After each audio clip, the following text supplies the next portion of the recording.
Gielinor has many resources that can bring power and riches to those who possess them. Orichalcum, Zenites, and crystal seeds are just some of the well-known examples of valuable assets. But not all wealth is material. Arguably, this world's greatest treasure is in fact intangible: knowledge. Food is harvested, runes are created, and societies are built on the back of it.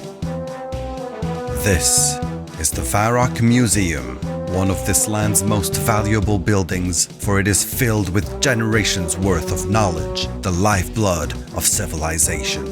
This is precisely why so many adventurers come here and bask in its glorious, extensive, and freely available body of knowledge. Or is it? Actually, adventurers come here to do this for hours,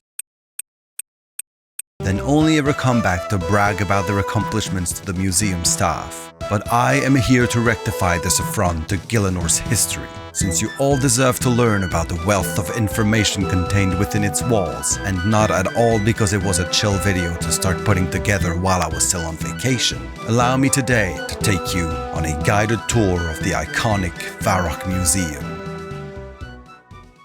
The Varrock Museum has a total of 5 floors. I will spoil right now that floors 2 and 3 are going to be by far the main focus of this tour, as they contain interesting displays relating to countless facets of Gielinor's history, which are laid out in chronological order. But before we get into that, I will give you a quick summary of the other floors so you know what to expect, but I believe they do not lend themselves to a guided tour like floors 2 and 3 do. So if their descriptions pique your interest, I suggest you head there yourself. The museum's first floor is the resting place of ancient artifacts found by archaeologists in the dig site. In this area once stood history's greatest city, Sentistan. It was the capital of the Zarosian Empire, Gielinor's biggest ever realm, for thousands of years until its destruction during the God Wars. It was later occupied by Saradominist forces and turned into Saranthium, a relatively short-lived but no less significant city. You will notice most of these finds feature Saradomin symbols, meaning they are more recent artifacts from the Saranthium era, while other ones have the rarer and older Zarosian symbols. While possible, it's unlikely that any of these items date back all the way to the Second Age, meaning most, if not all, of these displays are relics of the late Third Age and early Fourth Age. Now, let's head downstairs. The museum features 2 basement floors which, while certainly interesting, don't teach us as much about ancient history. The first one is the Natural History exhibit, where you will find some information about various creatures from all corners of Gielinor, as well as visual aids such as replicas and even animatronics, which I'm sure would leave any impressionable child in jaw-dropping awe, but I will let you give them a look in your own free time if you so desire. Heading further down into the deepest part of the museum, we find ourselves on the paleontology floor. It's unfortunately thin in interesting history and information. However, should you come across ancient fossils, I'm sure the museum staff would love to add them to this collection. Now then, let's head up to the main course. This is floor 2. As stated earlier, this floor features displays arranged roughly in chronological order detailing various facets of Gielinor's history. The sequence continues onto the next floor. This is where things get interesting. I will be going through these displays in order, one by one. The text accompanying each one will be shown on screen, and you're welcome to read them, but since that information is easily accessible, I will be providing my own commentary on the context and historical significance of the items shown. Let's get started. Display number 16. Oh, by the way, I don't know why these display numbers are all over the place. Don't blame me, I didn't number them. Display 16, an early map of Gielinor. We have so little information about the First Age that this is the only display to even mention it. Its description claims it is an estimation of Gielinor around the First and Second Age, when the world was still being shaped by the gods, although it's debatable to what degree Gielinor was even shaped by deities, rather than found and then disputed for influence. Display 28, the Staff of Armadil. This is a suspiciously accurate replica of the Staff of Armadil, one of Gielinor's most powerful relics. Its power is what allowed Zamorak to steal Zaros's power at the end of the Second Age. which would trigger the God Wars and Zamorak's own ascension to godhood. A very historically significant item indeed. Today, the staff is still in the possession of the Guardians of Armadyl, which, to my knowledge, is the only group to still worship Armadyl to this day. Display 31, a display of 3 god symbols. These are the symbols of the current age's 3 main gods: Saradomin, god of order, Guthix, god of balance, and Zamorak, god of chaos. This is the first display of the Third Age, also known as the God Wars, as all 3 played a huge part in it. Number 30, a terracotta statue. An old statuette representing the famous magical clay golems of User, a desert city that was unfortunately destroyed by a demon army during the desert campaign near the end of the Third Age. The inhabitants of User had achieved such a mastery of magical crafting that even today some of their creations are impossible to replicate. Number 19. Ancient archaeological finds. These are old items dating back to the beginning of the Fourth Age, after the God Wars had finally ended and Gilinor's surviving races finally had an opportunity to build or rebuild their own societies, free of the meddling of the gods. Number 20. A display of Robert the Strong in battle with Dragonkin. Right on the heels of the God Wars, a near-extinct humanity was terrorized by the Dragonkin race. Robert the Strong was part of a group of 4 heroes to attack the main Dragonkin base, ultimately ending the Dragonkin conflicts and ushering in an era of peace and prosperity for humans. Number 8. A display model of the Druid Stone Circle. The Stone Circle of Taverley is believed to have been built thousands of years ago by human followers of Guthix, the god of balance, as a place of worship. Number 29. A star chart. It's a star chart dating back to the early Fourth Age. Not much more to be said about it, so let's carry on. Number 34. A map of the world. A map showing some of the first significant human settlements on the mainland in the first half of the Fourth Age. You'll notice that Varrock is present on this map, but it is called Avarocca, which was its original name back when it was little more than a village. Number 24. The Shield of Arav. One of Varrock's most prized artifacts, the shield was one given to Arav, arguably humanity's most celebrated hero. According to legends, Arav's unwavering will and his shield are what allowed Avarocca and possibly all of humanity to survive against an ancient undead army from the north. Despite his tale being thousands of years old, and its accuracy being dubious at times, the tale is still widely known across human realms, even to this day.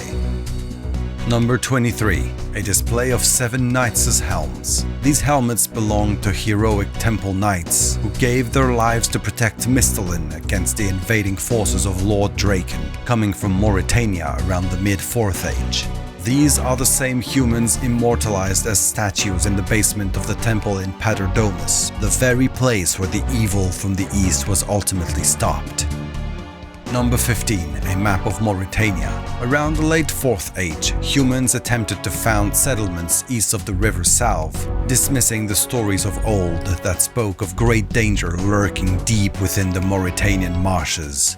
All of these attempts would end in disaster for the settlers. You can still find what is left of these attempts in some remote corners of Morytania. Number 6. A model of a bridge over the River Lum. The last display relating to the Fourth Age. The bridge over the River Lum was built by Mistalin settlers, hence the name of the settlement they would found on its western side, Lumbridge. The town quickly grew in importance as a springboard to reaching other areas of interest for humans, such as the Caridian Desert and the island of Karamja. Number 21.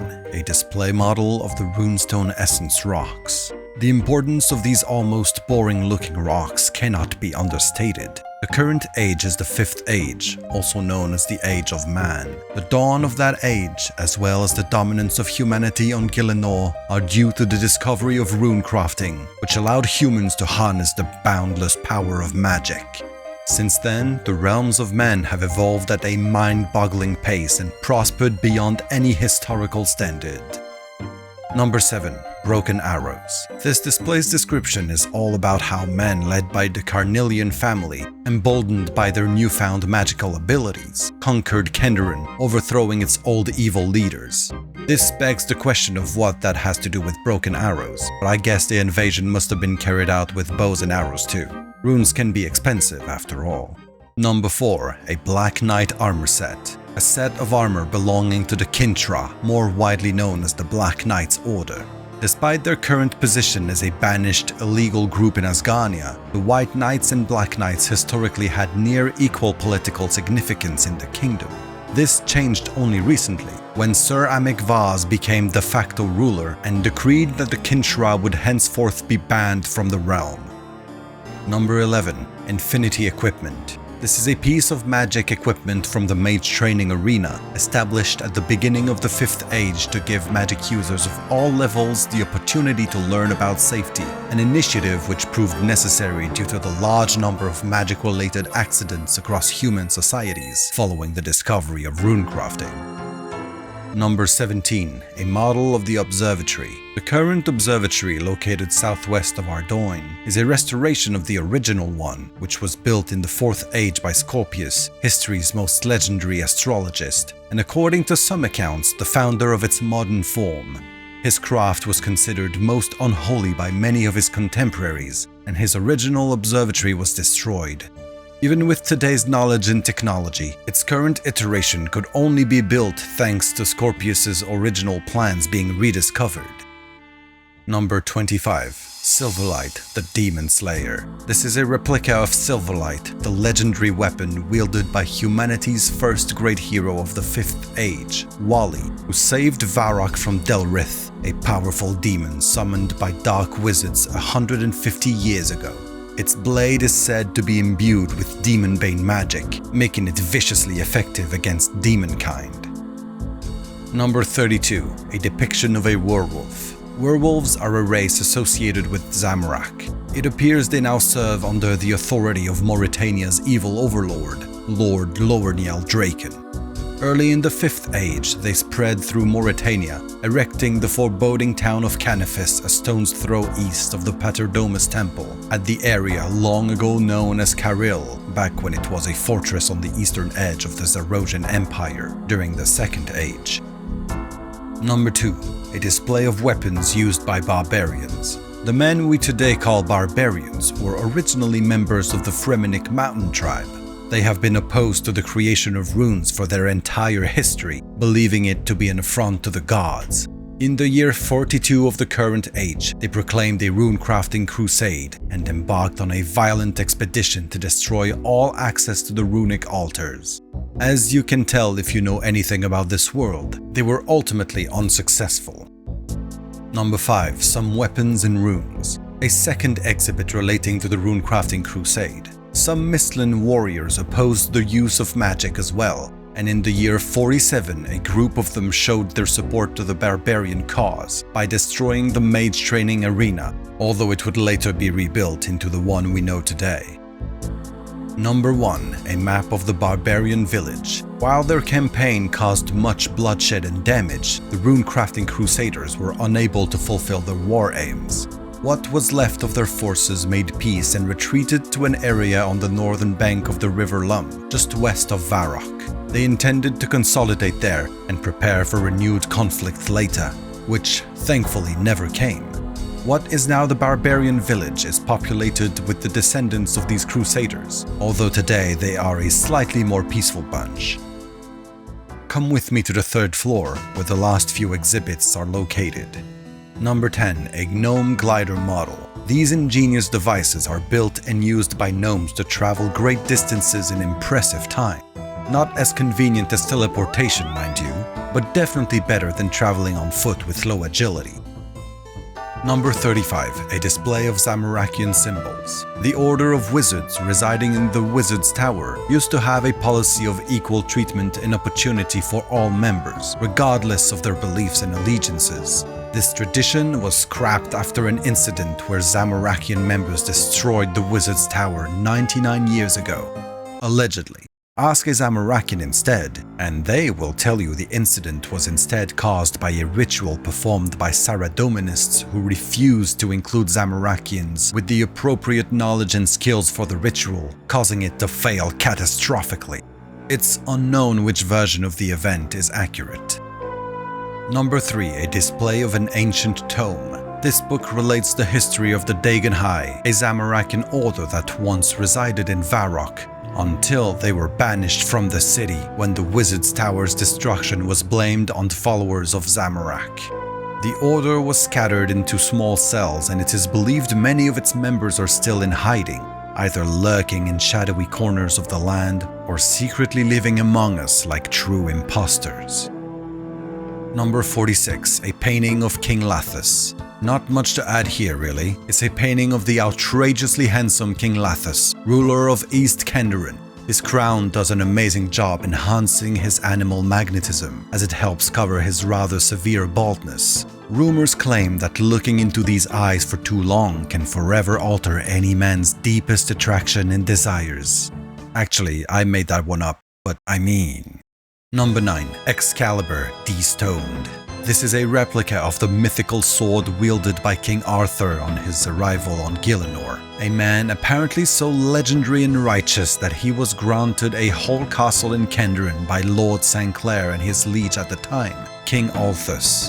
What this weird otherworldly man did to deserve such a blessing from one of Gielinor's most powerful rulers has somehow been lost to history. Not that I'm jealous or bitter or anything. Number 47. A map of Ardoyne. Ardoyne was split in two according to King Althus's will following his accidental death during a hunting expedition. To this day, the immense realm of Kenderin is divided among his two sons, King Tyrus and King Lathus, who rule over West Kenderin and East Kenderin respectively. Number 18. The Phoenix Crossbow and Black Arm Bands, the symbols of Varrock's most infamous criminal organizations. One of humanity's most prized artifacts, which we've already discussed, the Shield of Arav, once ended up in the possession of a group of violent Varrock thugs calling itself the Phoenix Gang. In the year 143 of the Fifth Age, the gang was caught in an internal struggle as many of its members mutinied. This crisis resulted in the looting of many treasures, including half of the Shield of Arav, which was split in two during the fighting. The rebellious members went on to create the Black Arms Gang. Even today, the two rival gangs are still engaged in a protracted war, waged in the shadows of dark alleys and lawless lands. Number 26. A Human Skeleton. 15 years ago, in the year 154 of the Fifth Age, Varrock briefly came under siege when an army of undead rose from the grave in the wilderness. Mistolin's capital was successfully defended in little time and with few casualties, thanks to their heavy use of magic to repel the invasion. Number 33. A set of armors worn by the White Knights. The White Knight Order is a household name in the realms of men. They are at the forefront of Asgania politics, but as we've discussed before, it was not always that way. Sir Amig Vaz banished the Kingshra, or Black Knights, from holding any political power in the realm entirely, which led to the current standoff between the two groups and a rift in society. Although if you've been listening, you'll notice this is the second time I bring it up, so let's move on. Number 14. A map of Edgeville. Edgeville's ancient name was Padewa, an old Zarosian town that was destroyed during the God Wars. Since the creation of Mistolin, it had only been known as Ghost Town, as it had always been abandoned since. King Rold II, current ruler of Mistolin, decided very recently to revitalize the town, and its name was changed to Edgeville based on its location at the edge of the kingdom's borders. And last but not least, number 12, a Mage Arena Guardian. Many vigils just like this one guard and protect the freshly rebuilt mage training arena. These magically infused sentries are said to be made of rune essence, the same material as runes. And that, my friends, was the Varrock Museum. I hope you enjoyed this voyage across Gielinor's history through the medium of its artifacts. Until we meet again, Godspeed, adventurer.